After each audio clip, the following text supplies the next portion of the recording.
नमस्कार viewers. Tisca classes के इस डिजिटल प्लेटफॉर्म पर आपका बहुत बहुत स्वागत है। जैसे कि आपको पता है कि हमारी मध्य प्रदेश की प्रश्नोत्तरी की पूरी सीरीज चल रही है, जिसमें मैं आपको नियमित रूप से 100 से ज़्यादा क्वेश्चनों की प्रैक्टिस करवा रहा हूं या क्वेश्चन आपसे डिस्कस कर रहा हूं, जो कि आपके आगामी आने वाले एग्ज़ामों के लिए भी बहुत ज़्यादा महत्वपूर्ण है। उसी क्रम में आज हम आगे के क्वेश्चन देखेंगे। मध्य प्रदेश के और कौन कौन से महत्वपूर्ण क्वेश्चन हैं जो पूछे जा सकते हैं, किसी के एग्जामों में पूछे गए हैं। यदि आप इससे पहले इस चैनल पर नए आए हुए हैं तो आपसे रिक्वेस्ट है कि आप चैनल को सब्सक्राइब कर लीजिए, लाइक कीजिए और प्लीज़ ज़्यादा से ज़्यादा इसे शेयर कीजिए। और रिक्वेस्ट है कि वीडियो आप पूरा देखा कीजिए, क्योंकि उसमें बहुत से अच्छे अच्छे क्वेश्चन लास्ट में डले रहते हैं और आप लोग पूरा वीडियो नहीं देखते हैं। चलिए शुरू करते हैं यह अपनी सीरीज़। सबसे पहला क्वेश्चन देख रहे होंगे, मध्य प्रदेश में कर्क रेखा मध्य प्रदेश किस जिले से नहीं गुजरती है? कर्क रेखा मध्य प्रदेश के किस जिले से नहीं गुजरती है? यह आपका पहला क्वेश्चन है। दिए गए ऑप्शन मंदसौर, उज्जैन, रतलाम और विदिशा। तो जो कर्क रेखा है ये कहाँ से नहीं गुजरती? यह मंदसौर से नहीं गुजरती। इसका सही आंसर हो जाएगा मंदसौर से नहीं गुजरती है। कर्क रेखा मध्य प्रदेश में कितने जिलों से गुजरती है? तो आपको याद रखना है, मध्य प्रदेश में 14 जिलों से यह गुजरती है। कितने जिलों से? 14 जिलों से होकर कर्क रेखा मध्य प्रदेश में गुजरती है। चलिए नेक्स्ट क्वेश्चन देखते हैं। निम्नलिखित में से कौन सा मध्य प्रदेश में स्थित नहीं है? निम्नलिखित में से कौन सा स्थान मध्य प्रदेश में स्थित नहीं है? राष्ट्रीय उद्यान दिए गए हैं ऑप्शन में, तो कौन सा राष्ट्रीय उद्यान मध्य प्रदेश में स्थित नहीं है? तो माधव राष्ट्रीय उद्यान शिवपुरी में है, बिल्कुल। संजय राष्ट्रीय उद्यान सीधी में, बांधवगढ़ राष्ट्रीय उद्यान उमरिया में और बांदीपुर राष्ट्रीय उद्यान यह मध्य प्रदेश में नहीं है। बांदीपुर राष्ट्रीय उद्यान जो कि मध्य प्रदेश में नहीं है, तो इसका ऑप्शन हो जाएगा डी, जो कि बांदीपुर राष्ट्रीय उद्यान यह मध्य प्रदेश में नहीं है। नेक्स्ट क्वेश्चन देखते हैं। निम्नलिखित में से कौन सी नदी पचमढ़ी के महादेव पर्वत से निकलकर नर्मदा नदी में मिलती है? तो इसका जो सही आंसर हो जाएगा, कौन सी नदी है जो नर्मदा में मिलती है? तो तवा। कौन सी नदी हो जाएगी? तवा नदी है, जो कि पचमढ़ी से के महादेव पर्वत से निकलकर नर्मदा में मिलती है। यहीं पे आपको दिख रही होगी बेनगंगा नदी। बेनगंगा नदी का उद्गम होता है सिवनी के मुंदारा से। कहाँ से उद्गम होता है? तो सिवनी के मुंदारा नामक स्थान से। सिवनी के मुंदारा नामक स्थान से इसका उद्गम होता है बेनगंगा। और इसी बेनगंगा नदी पे बेनगंगा नहर भी बनी हुई है बालाघाट में, ठीक है, जो कि मध्य प्रदेश की क्या है? मध्य प्रदेश की बेनगंगा नहर यहाँ इसी नदी पे बनी हुई है। मध्य प्रदेश की पहली नहर है, यह मध्य प्रदेश की पहली नहर है। इस बात को भी आप अच्छे से ध्यान रखिएगा।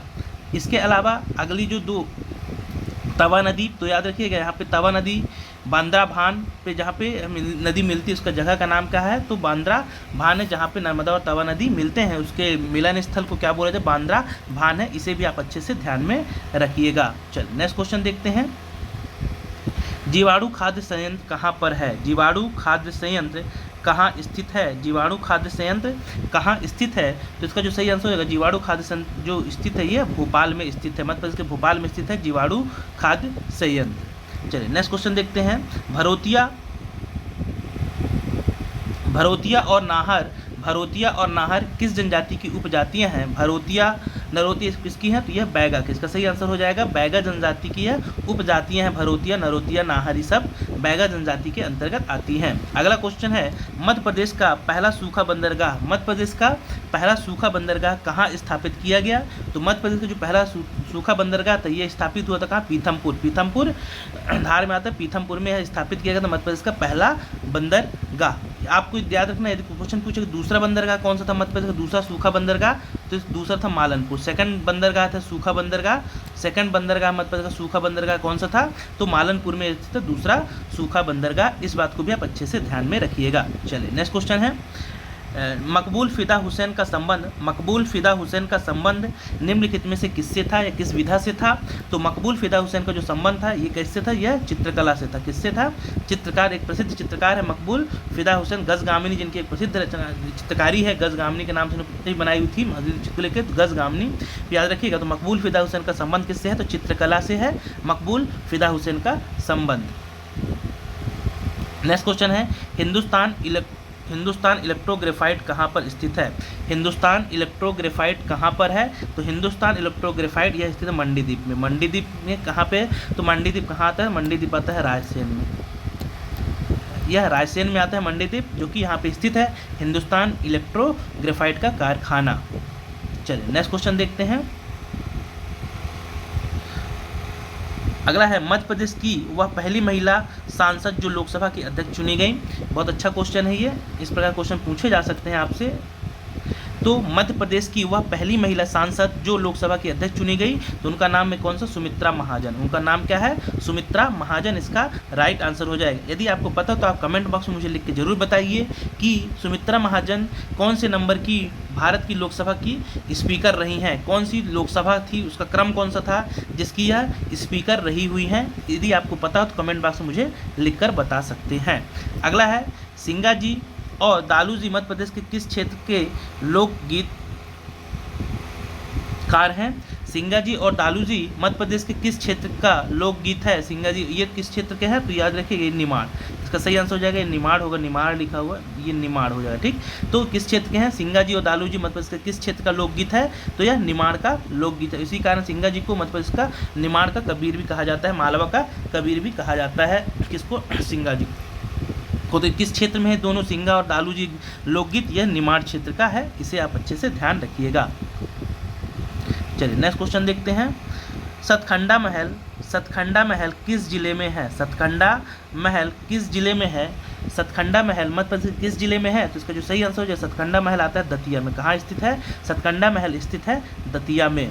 अगला है उज्जैन में कुंभ मेला किस नदी के किनारे लगता है?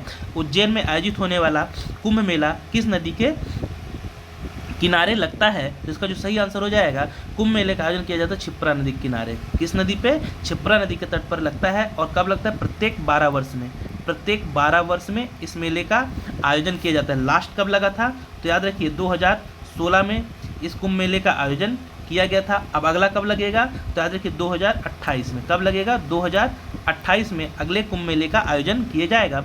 तो इन फैक्टरों को भी आप विशेष रूप से ध्यान रखिए। इसके अलावा और ऑप्शन पे बात कर लेते हैं। यहाँ पे मैं आपको लगभग जितने ऑप्शन रहते हैं उनके भी मैं डिस्कस कर लेता हूँ, ताकि आपको ज़्यादा से ज़्यादा फैक्ट्स उन क्वेश्चनों के बारे में पता रहे। यहाँ पे जो नर्मदा है ये क्या है? मध्य प्रदेश की जीवन दायिनी कही जाती है इसे। ठीक है, ये भी याद रखें, मध्य प्रदेश की जीवन दायिनी बोला जाता है इसे, जीवन दायिनी कहा जाता है। कितनी लंबाई है इसकी? कुल लंबाई है 13-12। मध्य प्रदेश में कितनी है? तो मध्य प्रदेश में 1077 किलोमीटर इस मध्य प्रदेश की नर्मदा की लंबाई है मध्य प्रदेश में। बेतवा कहाँ से निकलती है? तो याद रखिए रायसेन के कुम्हरा गांव से। रायसेन के कुम्हरा गांव से बेतवा नदी का उद्गम होता है। इसे आप अच्छे से याद रखिए। राजघाट परियोजना किस नदी पे बनी हुई है? तो राजघाट जो बहुत ही प्रसिद्ध परियोजना, चर्चित परियोजना है राजघाट परियोजना, तो यह किसी बेतवा नदी पे ही बनी हुई है। इस पे राजघाट परियोजना, इसे भी आप याद रखिएगा, राजघाट परियोजना भी इससे संबंधित है। चंबल जो कि किसके लिए प्रसिद्ध है? तो यह मृदा अपरदन के लिए प्रसिद्ध है। यह नदी मृदा अपरदन करती है चंबल। और इस पे 3 बांध बने, गांधी सागर, जवाहर सागर और राणा सागर। 3 बड़े डैम बने हुए, गांधी सागर, जवाहर सागर और राणा सागर डैम इस पे बने हुए हैं। इसे आप अच्छे से ध्यान रखिएगा। चल नेक्स्ट देखते हैं। निम्नलिखित में से कौन सा बेमेल है? अर्थात इनमें से कौन सा सुमेलित नहीं है, आपको ये बताना। इस प्रकार क्वेश्चन आने की पूरी संभावना है। ऐसे क्वेश्चन आप बहुत अच्छे से आप प्रिपेयर कीजिए। निम्नलिखित में से कौन सा बेमेल है या मेल नहीं खा रहा है? कपिल धारा, उसके बाद है भेड़ाघाट जलप्रपात जबलपुर में, बिल्कुल सही है। चचाई जलप्रपात ये रीवा में, ये भी सही है। और दुग्ध धारा ये भी अमरकंटक में है। तो इसमें से बेमेल कौन सा हो गया? तो इसका सही आंसर हो जाएगा, इसका सही आंसर ए, यह बेमेल कपिल धारा जो कि ये भी अमरकंटक में ही स्थित है। इसका सही आंसर हो जाएगा ए, जो कि बेमेल है या सुमेलित नहीं है। इसका आंसर हो जाएगा ए। अगला देखते हैं। मध्य प्रदेश के पहले विधानसभा स्पीकर कौन थे? मध्य प्रदेश के प्रथम विधानसभा अध्यक्ष कौन थे? तो इसका सही आंसर हो जाएगा पंडित कुंजीलाल दुबे। पंडित कुंजीलाल दुबे मध्य प्रदेश के पहले विधानसभा स्पीकर थे। और फैक्ट आप याद रखिए, सबसे लंबे कार्यकाल वाले विधानसभा अध्यक्ष कौन थे? सबसे लंबा कार्यकाल था कुंजीलाल दुबे का, सबसे लंबा कार्यकाल, इसे आप अच्छे से ध्यान रखिएगा। और ईश्वरदास रोहाणी लगातार 2 कार्यकाल वाले स्पीकर हैं। ये ईश्वरदास रोहाणी लगातार 2 कार्यकाल वाले स्पीकर है। इनके अलावा और कौन है? श्रीनिवास तिवारी और ईश्वरदास रोहाणी, कंटिन्यूस इनको 2 कार्यकाल मिला है, मतलब 10 वर्ष तक ये क्या रहे हैं? विधानसभा के अध्यक्ष रहे हैं मध्य प्रदेश के। इन फैक्ट को भी आप विशेष रूप से ध्यान रखिएगा। सीताशरण शर्मा जो कि कब 2013 से लेकर 2018 तक के जो कार्यकाल था उस पर जो विधानसभा के अध्यक्ष थे ये 2013 से 2018 के बीच रहे हुए हैं, ये उसके स्पीकर थे। यहाँ पे इधर रखिए काशी प्रसाद पांडे। काशी प्रसाद पांडे पहले प्रोटेम स्पीकर थे। मध्य प्रदेश के प्रथम प्रोटेम स्पीकर कौन थे? मध्य प्रदेश के पहले प्रोटेम स्पीकर काशी प्रसाद पांडे थे। इस पार्ट को भी आप अच्छे से याद रखिए। ये पहले क्या थे? पहले प्रोटेम स्पीकर है, ये मतलब प्रोटेम स्पीकर है ये, ठीक है ना, इसे भी आप अच्छे से याद रखिएगा। मध्य प्रदेश के पहले प्रोटेम स्पीकर कौन थे? तो काशी प्रसाद पांडे मध्य प्रदेश के पहले प्रोटेम स्पीकर नियुक्त किए गए थे। ये फैक्ट आपको अच्छे से ध्यान रखना। इसका आंसर हो जाएगा ए कुंजीलाल दुबे। अगला क्वेश्चन है, मध्य प्रदेश में भारत छोड़ो आंदोलन की शुरुआत कहाँ से हुई थी? मध्य प्रदेश में भारत छोड़ो आंदोलन की शुरुआत कहाँ से की गई थी? तो याद रखिए मध्य प्रदेश में जो भारत छोड़ो आंदोलन शुरू हुआ था मध्य विदिशा से शुरू हुआ था। कहाँ से शुरू हुआ था? मध्य प्रदेश के विदिशा से भारत छोड़ो आंदोलन की शुरुआत की गई थी। जबलपुर क्या याद रखना है? जबलपुर में झंडा सत्याग्रह आपको याद रखना है बहुत अच्छे से। झंडा सत्याग्रह यहाँ से पूछा जाता है। और सागर में क्या था? सागर से आपको रखना बुंदेला विद्रोह। 1857 क्रांति का बुंदेला विद्रोह कहाँ शुरू होता है? तो सागर से। और 1857 क्रांति में शेख रमजान ने कहाँ से नेतृत्व किया हुआ था? तो सागर से नेतृत्व किया हुआ था। इस फैक्ट को भी आप अच्छे से ध्यान रखिएगा। इसका सही आंसर हो गया मध्य प्रदेश में भारत छोड़ो आंदोलन की शुरुआत कहाँ से हुई? तो विदिशा से की गई थी। चलिए नेक्स्ट क्वेश्चन है आपका, मध्य प्रदेश में पहली बार राष्ट्रपति शासन कब लागू किया? बहुत अच्छा क्वेश्चन है। मध्य प्रदेश में पहली बार राष्ट्रपति शासन कब लागू किया गया? तो इसका जो सही आंसर हो जाएगा, पहली बार मध्य प्रदेश में राष्ट्रपति शासन लगा था 30 अप्रैल 1977 को। 30 अप्रैल 1977 को मध्य प्रदेश में कब लगा है, कितने बार लगा है, ये भी आपसे पूछा जा सकता है। तो आप याद रखिए मध्य प्रदेश में जो राष्ट्रपति शासन है कितने बार लगा है, यदि नंबर पूछे तो आपका रखना 3 बार राष्ट्रपति शासन मध्य प्रदेश में लगाया गया है। कब कब लगाया गया है या राष्ट्रपति शासन मध्य प्रदेश में कब कब लगा है? तो पहला बार 1977 में लगा था, 1980 में लगा और 1992 में लगा। 77, 80 और 92 ये 3 सन आपको बहुत अच्छे से ध्यान रखना है जब यहाँ पे राष्ट्रपति शासन लगा। सुंदरलाल पटवा रहे हैं और श्यामाचरण शुक्ल। कौन कौन मुख्यमंत्री रहे हैं? तो सुंदरलाल पटवा और श्यामाचरण शुक्ल यहाँ सीएम रहे हैं जब मध्य प्रदेश में प्रदेश के अंदर राष्ट्रपति शासन लागू किया गया था। चलिए नेक्स्ट देखते हैं, पवित्र शहर महेश्वर किस जिले में स्थित है? पवित्र शहर महेश्वर किस जिले में आता है? तो याद रखिए महेश्वर जो आता है ये आता है खरगोन में। महेश्वर कहाँ स्थित है? तो महेश्वर स्थित है खरगोन जिले में आता है। अगला है, लोकसभा में मध्य प्रदेश के 29 प्रतिनिधि हैं। लोकसभा में मध्य प्रदेश के 29 प्रतिनिधि हैं। तो आपको बताना है कि राज्यसभा में मध्य प्रदेश के कितने प्रतिनिधि की संख्या कितनी है। राज्यसभा में मध्य प्रदेश के प्रतिनिधियों की संख्या कितनी है? यदि लोकसभा में 29 है तो राज्यसभा में कितनी सीटें हैं? तो इसका सही आंसर हो जाएगा राज्यसभा में 11 सीटें हैं। याद रखिएगा ये IMP हो सकता है क्योंकि अभी फिर से राज्यसभा की सीटें कुछ खाली हुई हैं, जिसमें कि आपको पता है कि संपत्तियाँ उइके, जो कि संपत्तियाँ उइके पिछली बार यहाँ से चुनी गई थी, इनसे क्वेश्चन पूछा गया था। तो हो सकता है इस बार जो इलेक्टेड हो, नॉमिनेटेड हो, 10 जून के आसपास इसका इलेक्शन होना है। तो आप इसे बहुत अच्छे से याद रखिए, राज्यसभा की मध्य प्रदेश में कितनी सीटें और कौन इलेक्ट होकर जाएगा, ये भी आप विशेष रूप से ध्यान रखिएगा आप आगामी जो भी आपके आगामी एग्जाम है उस दृष्टि से। चलिए नेक्स्ट क्वेश्चन देखते हैं। अगला क्वेश्चन है आपका, निम्नलिखित में से कौन सा जोड़ा बेमेल है या सुमेलित नहीं है? आपको बताना है निम्नलिखित में से कौन सा जोड़ा बेमेल है। तो याद रखिए यहाँ भेलसा होगा। भेलसा यह विदिशा में है, बिल्कुल सही है। दसपुर मंदसौर का प्राचीन नाम ये भी सही है। गोपांचल ये ग्वालियर में आता है, जबकि माहिष्मती ये महेश्वर के आसपास था, ये गलत हो जाएगा, ये गलत है। तो इसका सही आंसर कौन सा हो जाएगा? ऑप्शन डी, माहिष्मती मंडला में नहीं है, ये महेश्वर के आसपास वाला क्षेत्र है, तो माहिष्मती इसमें नहीं आता है।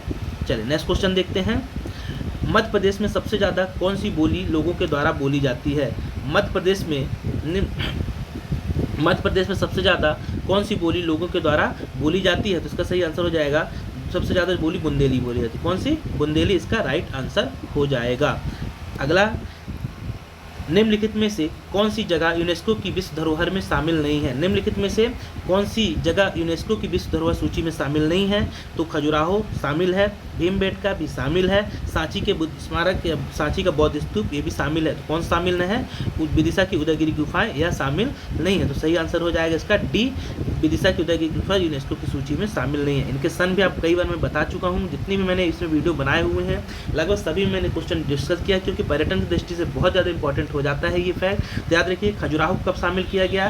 तो 1986 में खजुराहो, 1989 में सांची और 2003 में भीमबेटका। इनकी डेट बहुत अच्छे से, सन बहुत अच्छे से आपको याद रखना है, 86, 89 और सन 2003। ये 3 स्थल जो कि यूनेस्को की सूची में मध्य प्रदेश से शामिल किए गए। पहला स्थल कौन सा था ये पूछा जाए, खजुराहो मध्य प्रदेश का पहला स्थल था जिसे विश्व धरोहर सूची में स्थान दिया गया था। अगला है क्वेश्चन, मध्य प्रदेश में हर 12 वर्ष में 12वें साल में क्या लगता है, कुंभ मेले का आयोजन किया जाता है। तो यह मेला कहाँ पर लगता है, इस मेले का आयोजन कहाँ किया जाता है, तो जो कुंभ मेले का आयोजन है मध्य प्रदेश में कहाँ होता है, तो कुंभ मेला मध्य प्रदेश के उज्जैन शहर में लगता है। किस शहर में लगता है, तो उज्जैन शहर में लगता है। पर्यटन की दृष्टि से ऐसा क्वेश्चन पूछे जाएंगे। आपको ये लग रहा है बहुत सरल क्वेश्चन है, लेकिन कई बार हमसे सरल क्वेश्चन ही गलत करके हम आते हैं। तो इसमें हर प्रकार के मैंने क्वेश्चन लिए हुए हैं स्लाइड में। चलिए नेक्स्ट देखते हैं, मध्य प्रदेश राज्य किस खनिज की दृष्टि से समृद्ध नहीं है। मध्य प्रदेश राज्य किस खनिज की दृष्टि से समृद्ध नहीं है, तो याद रखिए इसका जो सही आंसर हो जाएगा पेट्रोलियम। मध्य प्रदेश में पेट्रोलियम बिल्कुल ही नहीं पाया जाता है। बाकी इसके अलावा लौह एस, मैग्नीज और कोयला की अच्छा खासा भंडारण मध्य प्रदेश में मिलता है।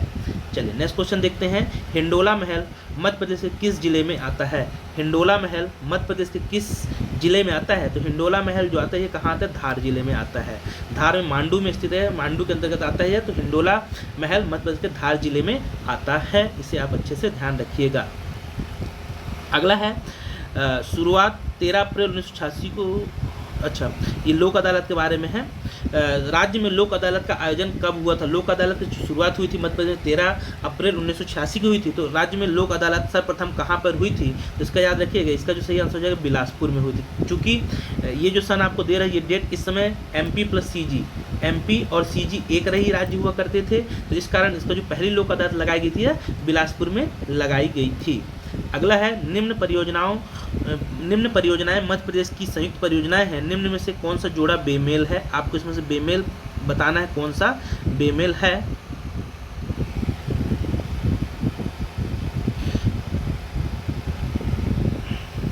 तो चंबल घाटी परियोजना यह राजस्थान के साथ है बिल्कुल। काली सागर परियोजना महाराष्ट्र के साथ है। राजघाट बांध ये उत्तर प्रदेश के साथ है। कोरनाल परियोजना या गुजरात के साथ है। इसमें से आपको बेमल कौन सी है जो इसके साथ नहीं है हमारी परियोजना, तो महाराष्ट्र के साथ। इसका सही आंसर हो जाएगा महाराष्ट्र।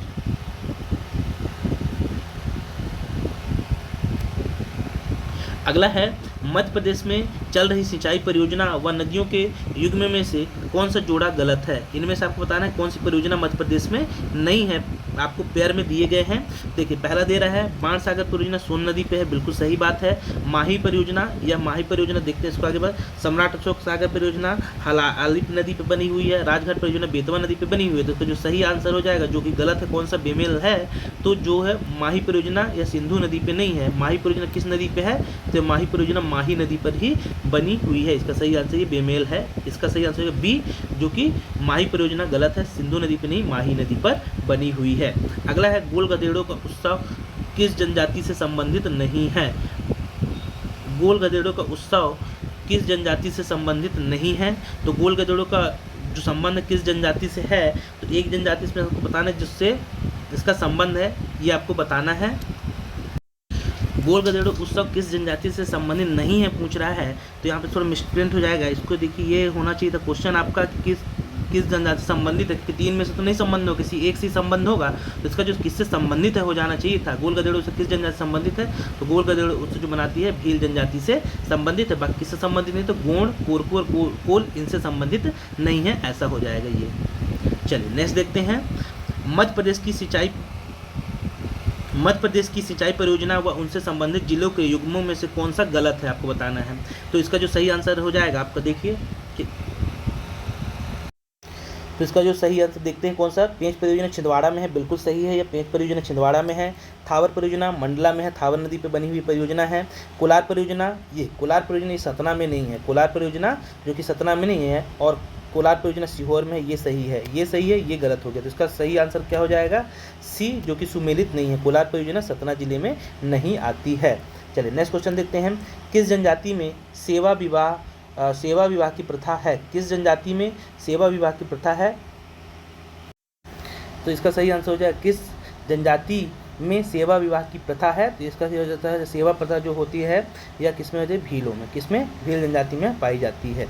चलिए नेक्स्ट देखते हैं, नर्मदा की 41 सहायक नदियां हैं, इन सभी नदियों का जल किसमें गिरता है।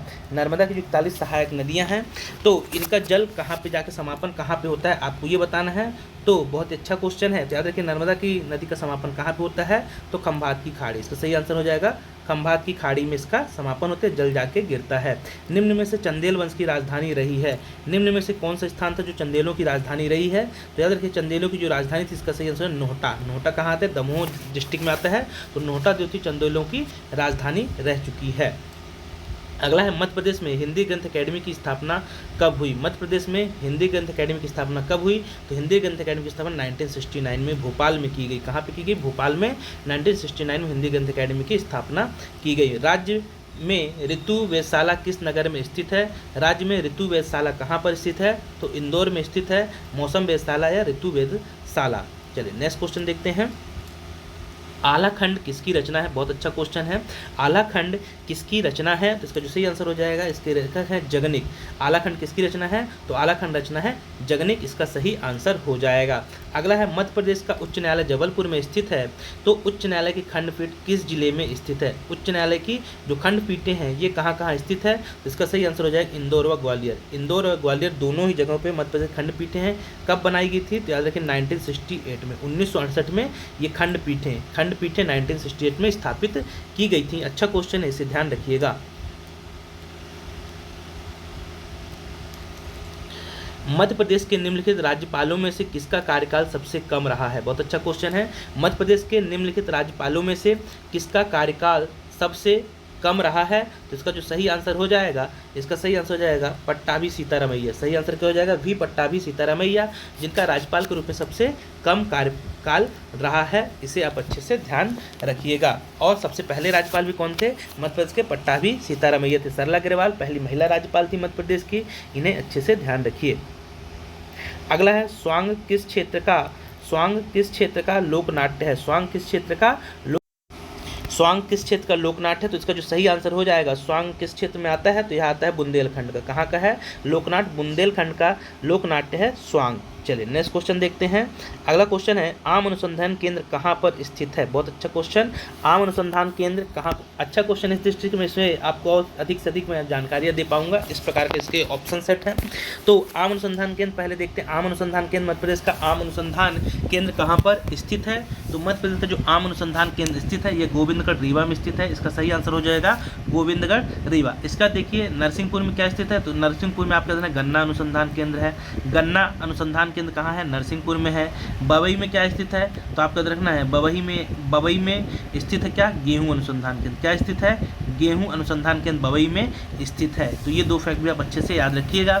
आपसे पूछे गेहूं मक्का अनुसंधान केंद्र कहाँ स्थित है, तो गेहूं मक्का अनुसंधान केंद्र जो स्थित है ये कहाँ पे आता है, गेहूं मक्का अनुसंधान केंद्र जो है ये कहाँ पे आता है, तो गेहूं मक्का अनुसंधान केंद्र यह आता है गेहूं मक्का अनुसंधान केंद्र जबलपुर के खमरिया में स्थित है। इन फैक्टों पर आप विशेष रूप से ध्यान रखिएगा।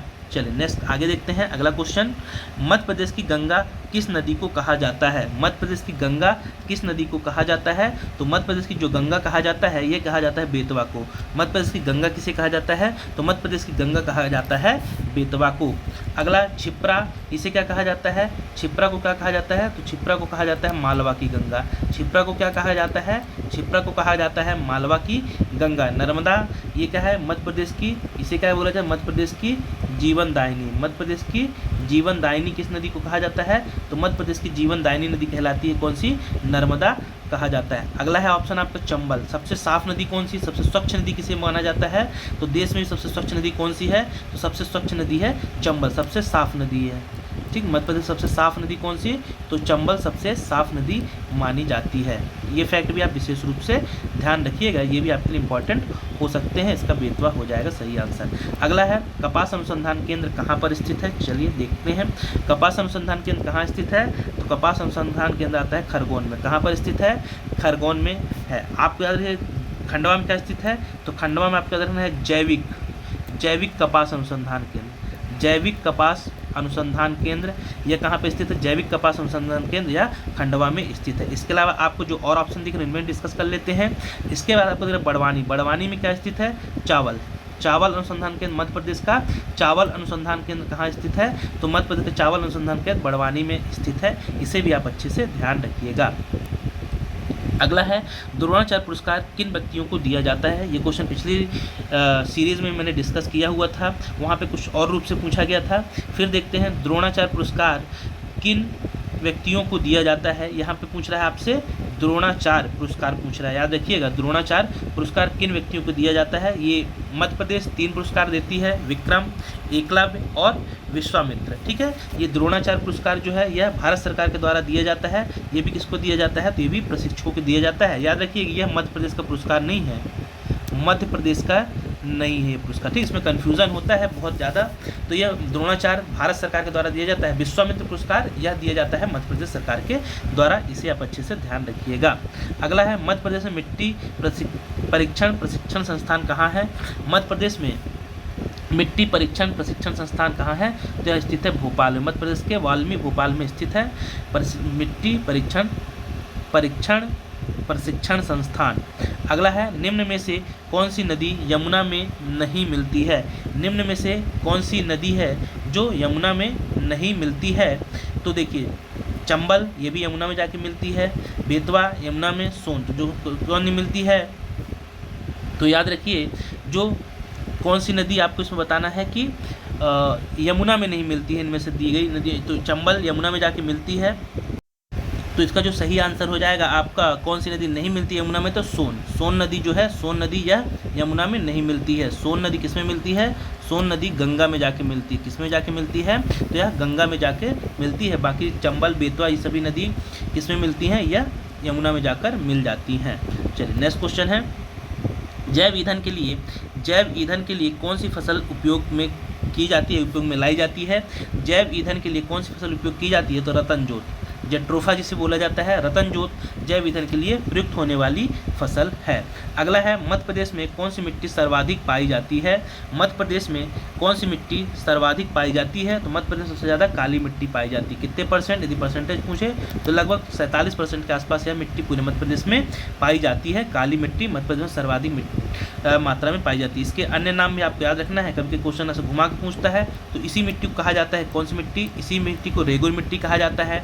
इसी मिट्टी को क्या कहा जाता है, तो इसी मिट्टी को कपासी मिट्टी भी कहा जाता है। इसी मिट्टी को और क्या कहा जाता है, इसी मिट्टी को खुद को जोतने वाली मिट्टी भी कहते हैं, खुद को जोतने वाली मिट्टी। ठीक है, तो ये फैक्ट भी आप विशेष रूप से याद रखें, खुद को जोतने वाली मिट्टी, खुद को जोतने वाली मिट्टी भी कौन सी है, तो काली मिट्टी। इतने फैक्ट आपको विशेष रूप से ध्यान रखना है। चलिए नेक्स्ट क्वेश्चन देखते हैं। अगला है आपका तुमेन अभिलेख कहाँ पर स्थित है। तुमेन अभिलेख कहाँ से संबंध है, तुमेन अभिलेख है गुना से संबंध। इसका स्थान कहाँ से है, तो तुमेन अभिलेख का संबंध गुना से है। अगला है निम्न में से किस राज्य को नर्मदा नदी का पानी नहीं मिलता है। बहुत अच्छा क्वेश्चन। निम्नलिखित में से किस राज्य को नर्मदा का पानी नहीं मिलता है, इसका सही आंसर है छत्तीसगढ़। छत्तीसगढ़ में नर्मदा नहीं प्रभावित होती, जबकि राजस्थान, महाराष्ट्र, गुजरात को इनका नर्मदा का पानी मिलता है। किसको नहीं मिलता है, तो छत्तीसगढ़ को नर्मदा का पानी नहीं मिलता है। चलिए नेक्स्ट देखते हैं। अगला वीरांगना अवंतीबाई किस स्थान से संबंधित है। वीरांगना अवंतीबाई किस स्थान से संबंधित है, तो इसका जो सही आंसर हो जाएगा वीरांगना अवंतीबाई का संबंध मध्य प्रदेश के मंडला जिले से था। अगला है महाभारत में चर्मवती किस नदी को कहा जाता था। चर्मवती, महाभारत में चर्मवती किस नदी को कहा जाता था, तो चर्मवती नाम था चंबल नदी। किस नदी को कहा जाता था, चंबल नदी का प्राचीन नाम था चर्मावती। अगला है भोपाल में प्रजामंडल की स्थापना कब की गई। भोपाल में प्रजामंडल की स्थापना कब की गई, तो याद रखिए भोपाल में जो प्रजामंडल की स्थापना की गई थी 1938 में। कब की गई, 1938 में भोपाल में प्रजामंडल की स्थापना की गई थी। अगला क्वेश्चन है चावल अनुसंधान केंद्र कहाँ पर है। चावल अनुसंधान संस्थान मैंने बता चुका। फिर तो चावल अनुसंधान केंद्र कहाँ पे है, तो चावल अनुसंधान के मध्य प्रदेश के बड़वानी में स्थित है चावल अनुसंधान केंद्र। अब देख लें उल्टा, खरगोन में क्या है, खरगोन में आपका देखना है कपास अनुसंधान केंद्र। कपास अनुसंधान केंद्र कहाँ पे है, कपास अनुसंधान केंद्र है खरगोन जिले में। अच्छा, एक ऑप्शन आपको दिख रहा है, जिसको डिस्कस कर लेते हैं, बालाघाट। बहुत ज़्यादा चर्चित है यह बालाघाट, क्यों मैं आपको बता रहा हूँ। देखिए इसका सही आंसर होता है बड़वानी में है चावल अनुसंधान केंद्र। बालाघाट में यहाँ का एक चावल है जिसे GI टैग मिला हुआ है। यहाँ के चावल को जीआई टैग मिला हुआ है? यदि आपको पता है तो आप कमेंट बॉक्स में मुझे लिख कर बता सकते हैं कि हाल ही में मध्य प्रदेश के किस चावल की प्रजाति को जीआई टैग दिया गया है। हाल ही में मध्य प्रदेश के किस चावल को जीआई टैग प्रदान किया गया है? यदि आपको पता हो तो मुझे बता सकते हैं, या बालाघाट जिले से इसका संबंध है इस चावल का। चलिए अगला देखते हैं, नेक्स्ट क्वेश्चन। निम्नलिखित में से मध्य प्रदेश के किस पुरस्कार में सर्वाधिक राशि मिलती है? निम्नलिखित में से, या क्वेश्चन आपसे पूछा जाए मध्य प्रदेश सबसे बड़ा पुरस्कार कौन सा है? निम्नलिखित में से मध्य प्रदेश के किस पुरस्कार में सर्वाधिक राशि मिलती है? तो याद रखिए जो पुरस्कार है महात्मा गांधी। कौन सा है? महात्मा गांधी पुरस्कार। कितनी राशि दी जाती है? सबसे बड़ा पुरस्कार है, तो इसमें 10 लाख रुपए की राशि इनाम के रूप में दी जाती है, 10 लाख। इसे आप अच्छे से ध्यान रखिएगा।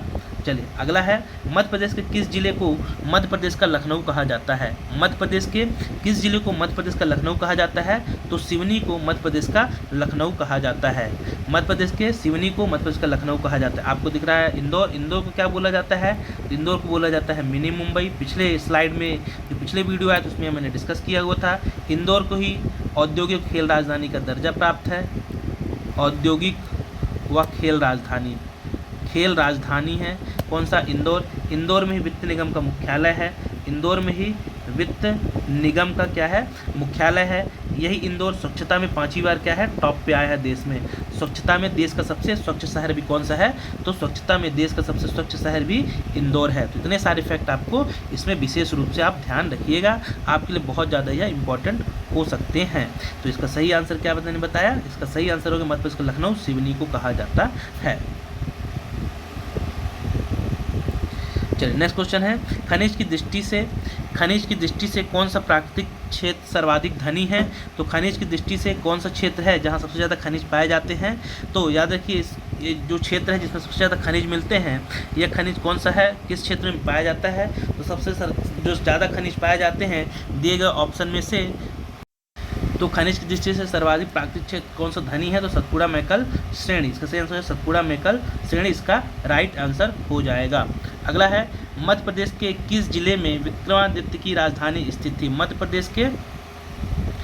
प्रदेश के किस जिले में विक्रमादित्य की राजधानी स्थित थी? तो चंद्रगुप्त विक्रमादित्य ने कहाँ राजधानी बनाई थी? इसका सही आंसर हो जाए उज्जैन में। कहाँ पे बनाई हुई थी? उज्जैन में इन्होंने अपनी राजधानी बनाई हुई थी। अगला है, मध्य प्रदेश का कौन सा शहर न्यूज़ प्रिंट पेपर मिल के लिए प्रसिद्ध है? न्यूज़ प्रिंट पेपर मिल के लिए प्रसिद्ध है तो नेपानगर। मध्य प्रदेश का नेपानगर, जो कि कहाँ आता है? यह आता है बुरहानपुर में। कहाँ आता है? बुरहानपुर में स्थित है नेपानगर, जो कि न्यूज़ प्रिंट पेपर मिल के लिए प्रसिद्ध है। अगला है, मध्य प्रदेश में सिंगरौली जिले का गठन कब किया गया? मध्य प्रदेश में सिंगरौली जिले का गठन कब किया गया? तो याद रखिए सिंगरौली जिला कब बनाया गया था इसके साथ, तो ऑप्शन जो है 24 मई 2008 को। 24 मई 2008 को मध्य प्रदेश का सिंगरौली कौन से नंबर का? तो मध्य प्रदेश 50वां जिला बना था। कौन से नंबर का? तो सिंगरौली 50वां जिला बनाया गया था। ठीक, इसे आप अच्छे से ज़्यादा सीधी से अलग करके। अगला है, SPMCIL के अंतर्गत सुरक्षा पेपर मिल, या इसे बोला जाता है क्या? सिक्योरिटी पेपर मिल कहाँ स्थित है? तो यह इसका जो कार्यालय है कहाँ पर स्थित है? सिक्योरिटी पेपर मिल यह स्थित है होशंगाबाद। अभी इसका नाम बदल गया है, तो हो सकता है ऑप्शन में आपको नर्मदापुरम देखने को मिले। तो याद रखिए कहाँ पे स्थित सिक्योरिटी पेपर मिल, या होशंगाबाद में, या अभी वर्तमान के नाम में बात करें नर्मदापुरम में यह स्थित है। अगला है, मध्य प्रदेश में स्थित नर्मदापुरम संभाग का दूसरा नाम क्या है? नर्मदापुरम संभाग को पहले किस नाम से जाना जाता था? तो होशंगाबाद के नाम से जाना जाता था। ऐसा भी क्वेश्चन आपसे पूछा जा सकता है। अगला है, निम्नलिखित समितियों में से जिले के पुनर्गठन से संबंधित समिति कौन सी है? जिला पुनर्गठन से संबंधित समिति कौन सी है? तो इसका दोनों सही हो जाएंगे, ए और बी दोनों ही जिला पुनर्गठन से संबंधित मध्य प्रदेश की समितियाँ थी। अगला है, SMPCIL की currency note press Madhya Pradesh में कहाँ है? करेंसी नोट प्रेस कहाँ है? तो करेंसी नोट प्रेस स्थित है देवास में। कहाँ स्थित है? देवास में यह स्थित है। अगला है, सन 1930 में बैतूल जिले में घोड़ा डोंगरी क्षेत्र में जंगल सत्याग्रह का नेतृत्व किसके द्वारा किया गया था? तो घोड़ा डोंगरी का जो जंगल सत्याग्रह नेतृत्व किया था गंजन सिंह कोरकू के द्वारा किया गया था। किसके द्वारा? गंजन सिंह कोरकू के द्वारा नेतृत्व किया गया था। अगला है, मध्य प्रदेश में पश्चिम में कौन से दो राज्य प्रदेश की सीमा को स्पर्श करते हैं? तो पश्चिम में दो राज्य जो मिलते हैं वो है राजस्थान और गुजरात। राजस्थान और गुजरात हो जाएंगे। जो राजस्थान है हल्का सा उत्तर पश्चिम में आता है, फिर भी पश्चिम में पूछ रहा है दो राज्य, तो राजस्थान और गुजरात आ जाएंगे। अगला है आपका अगला क्वेश्चन है, चंबल नदी पर कौन सा बांध नहीं बना हुआ है? चंबल नदी पर कौन सा बांध नहीं बना हुआ है? गांधी सागर बना हुआ है, जवाहर सागर बना हुआ है, राणा सागर बना हुआ है, जबकि इंदिरा सागर बांध यह नर्मदा नदी पर बना हुआ है, इस चंबल नदी पर नहीं बना हुआ है। तो इसका सही आंसर क्या हो जाएगा? इसका सही आंसर इंदिरा सागर बांध, जो कि चंबल नदी पर नहीं बना हुआ है। अगला है, मध्य प्रदेश भारत का हृदय प्रदेश किस राज्य को कहा जाता है? तो भारत का हृदय प्रदेश कहलाता है हमारा मध्य प्रदेश। अगला है, मध्य प्रदेश की पूर्व से पश्चिम लंबाई कितनी है? मध्य प्रदेश की पूर्व से पश्चिम लंबाई कितनी है? क्वेश्चन कल भी मैंने पूछा था, पिछली स्लाइड में भी आया हुआ था, पिछला वीडियो जो आया था। तो मध्य प्रदेश की पूर्व से पश्चिम की लंबाई है 870 किलोमीटर। कितनी है?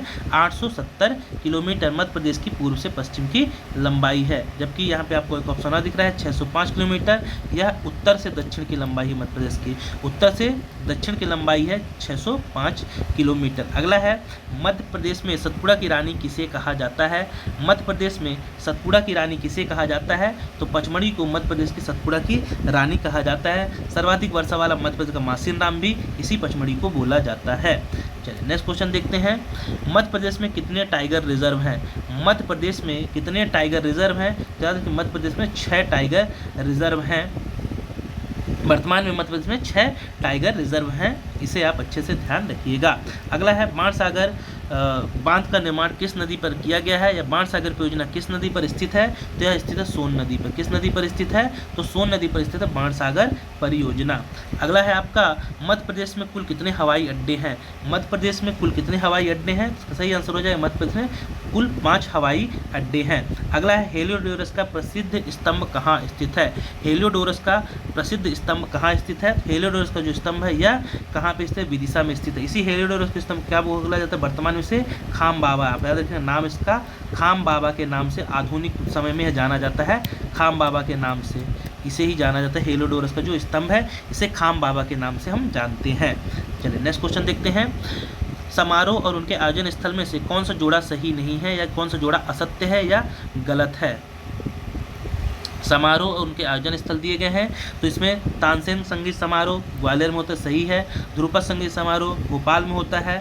अलाउद्दीन संगीत समारोह और कालिदास संगीत समारोह कहाँ होता है? कालिदास उज्जैन में होता है, तो ये मैहर में होता है। ये कहाँ पे होता है? तो ये मैहर में होता है, तो ये गलत हो जाएगा। बाकी 3 इसके सही हैं।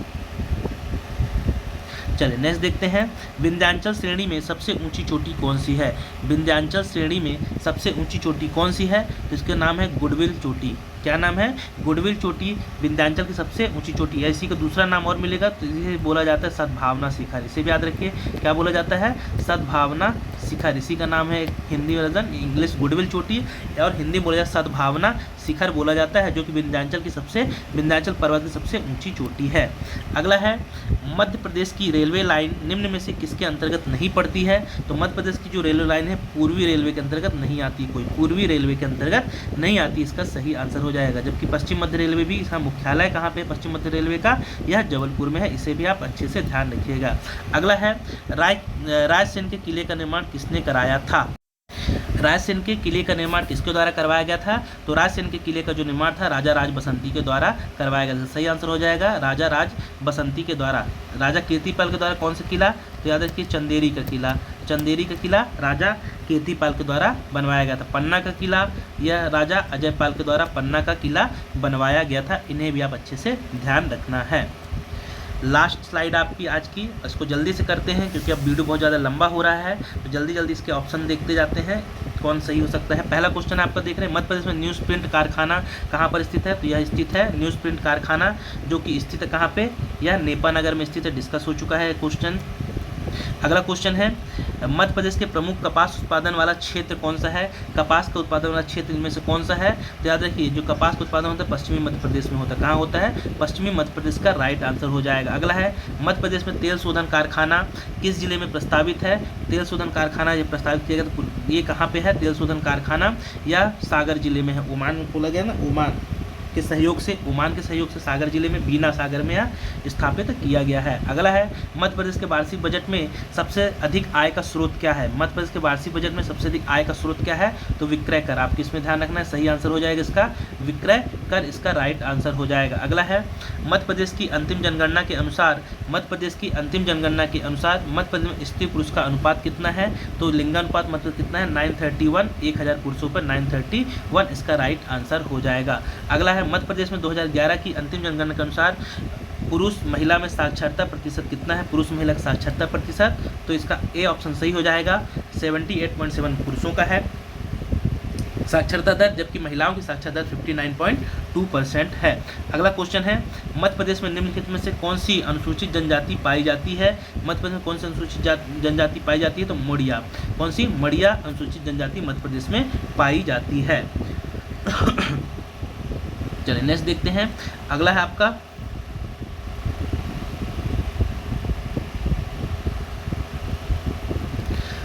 अगला क्वेश्चन है मध्य प्रदेश निम्नलिखित में से किस उपज को सर्वाधिक उत्पादन के लिए जाना जाता है?